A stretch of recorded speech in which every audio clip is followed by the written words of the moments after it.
Salam sejahtera dan salam perpaduan. Nama saya Roni Anaela, nama metrik 258056 dari Cawangan UUMPS Langkawi. Tajuk pembentangan saya pada hari ini adalah penstabilan antarabangsa Bretton Woods. Itu khusus yang saya ambil adalah ekonomi dan pembangunan, dan serta kod khusus adalah GMGF 2014. Okay. Untuk Bretton Woods ni, sistem Bretton Woods merupakan satu urus tabir mata wang antarabangsa yang menetapkan peraturan hal ehwal kewangan dan komersial di antara negara-negara industri utama dunia pada pertengahan abad ke-20. Dengan sistem ini, setiap negara perlu mempunyai dasar material bagi sistem pertukaran nilai mata wang yang ditetapkan, yang ditambat dengan nilai emas. Okey. Selain itu juga, sistem ini merupakan satu contoh pertama rundingan, aturan dan seliaan mata wang yang bertujuan untuk mentadbir hal-hal kewangan di antara negara-negara merdeka pada masa itu. Okey, di bawah sistem Bretton Woods, setiap negara hendaklah mewujudkan satu dasar kewangan yang kita katakan mengekalkan kadar pertukaran mata wang dalam nilai yang tetap. Contohnya dengan kelonggaran unjur tidak melebihi 1% negatif atau positif 1% yang ditambat dengan nilai mata wang. Dengan nilai emas. Kemampuan IMF sebagai penyelesaian sementara ketidakseimbangan bayaran. Okey, yang itu di bawah sistem Bretton Woods.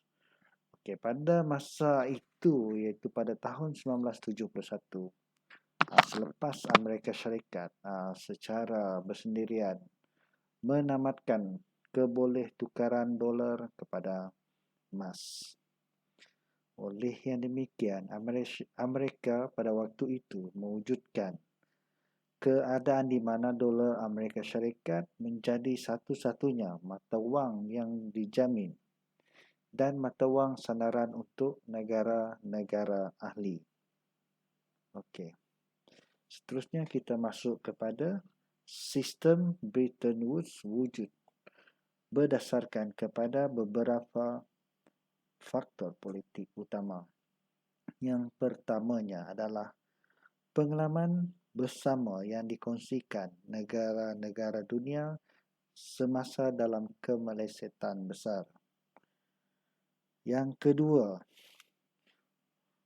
penumpuan kuasa sebilangan kecil negara yang diperkuatkan dengan pengecualian sejumlah negara penting kerana peperangan. Okey, manakala yang ketiga, kewujudan kuasa dominan yang bersedia dan mampu membawa peranan sebagai pemimpin dalam urusan keuangan global. Itu yang dimaksudkan sistem Bretton Woods berdasarkan kepada politik. Okey, selepas itu dalam persidangan membina semula sistem ekonomi antarabangsa pada masa itu, Perang Dunia Kedua yang masih berlangsung dan memusnahkan peradaban dunia pada masa itu, seramai 730 delegasi dari semua 44 negara sekutu berkumpul di Hotel Mount Washington di Bretton Woods, Amerika Syarikat, bagi menghadiri persidangan material dan keuangan pertubuhan bangsa-bangsa bersatu.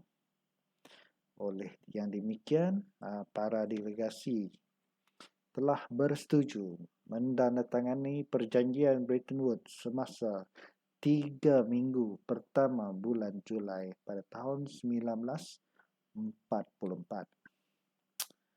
Okey, para delegasi di Bretton Woods menubuhkan satu tabung kewangan antarabangsa IMF dan Bank Antarabangsa bagi Pemulihan dan Pembangunan IBRD yang sekarang ini merupakan sebahagian daripada kumpulan Bank Dunia. Pertubuhan ini mula beroperasi pada tahun 1941 selepas mempunyai negara ahli yang cukup untuk mendeklarasikan perjanjian.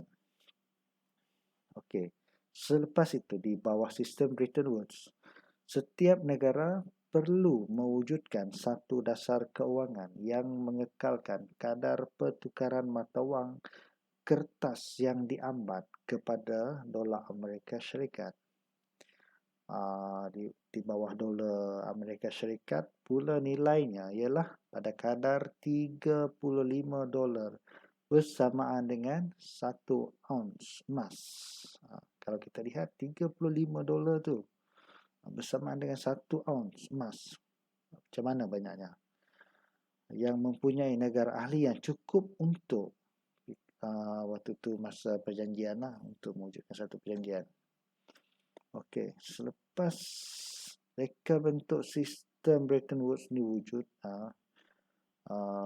dia lebih kepada memaksa negara-negara di dunia hanya boleh melaksanakan pertukaran emas kepada mata wang utama, iaitu dolar Amerika Syarikat. Okey, negara-negara dunia boleh. Yang kedua, seterusnya negara-negara dunia boleh untuk tidak menukar dolar kepada emas dan sebaliknya hanya menyimpan dolar sahaja selepas mereka bentuk sistem Bretton Woods ni diwujudkan. Okey, oleh sebab kerana mata wang rizab utama ialah pada masa itu adalah dolar Amerika Syarikat, bermakna mata wang negara lain ditambat kepada dolar Amerika Syarikat dan akan membeli atau menjual dolar Amerika Syarikat bagi memastikan pasaran tukaran mata wang tidak melebihi perbezaan 1% dari kadar yang telah ditetapkan pada masa itu. Okey. Kalau kita lihat dolar Amerika Syarikat ini, dia lebih kepada mengambil peranan yang dimainkan emas di bawah standard emas dalam sistem kewangan antarabangsa pada waktu itu. Dengan terciptanya Bretton Woods ni, dengan Amerika Syarikat telah menghasilkan separuh dari barangan perusahaan dan separuh dari simpanan emas dan mata wang Amerika Syarikat. Mata wang Amerika Syarikat pada masa itu telah memainkan peranan sebagai pemacu utama ekonomi dunia pada masa itu. Okey, lepas tu pada tahun 1950-an, Washington pada masa itu telah defisit pembayaran dalam usaha untuk membayari pinjaman,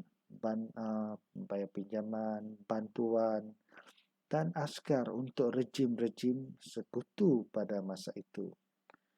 Bagaimanapun, akibat penglibatan Amerika Syarikat dalam Perang Vietnam pada masa itu, negara itu telah mengeluarkan jumlah wang kertas melebihi simpanan emas. Jadi, setelah pada tahun 15 Ogos 1971, Amerika Syarikat telah menceraikan tambatan dolar kepada emas. Jadi oleh yang demikian, tindakan Amerika pada masa itulah menceraikan dolar kepada emas diambil oleh Presiden Amerika Syarikat pada masa itu ialah Richard Nixon, bagi mengelakkan negara-negara yang sudah mendandatangani perjanjian Bretton Woods pada masa itu daripada menuntut jumlah emas yang setara dengan dolar Amerika Syarikat yang berada dalam reserve mereka, kerana jika itu berlaku, Amerika Syarikat tidak akan dapat menunaikan janjinya dan berkemungkinan pada masa itu akan jatuh muflis. Okay. Dan akibat, dan yang terakhir sekali, akibat daripada tindakan itu, dolar Amerika Syarikat menjadi satu-satunya mata wang standard,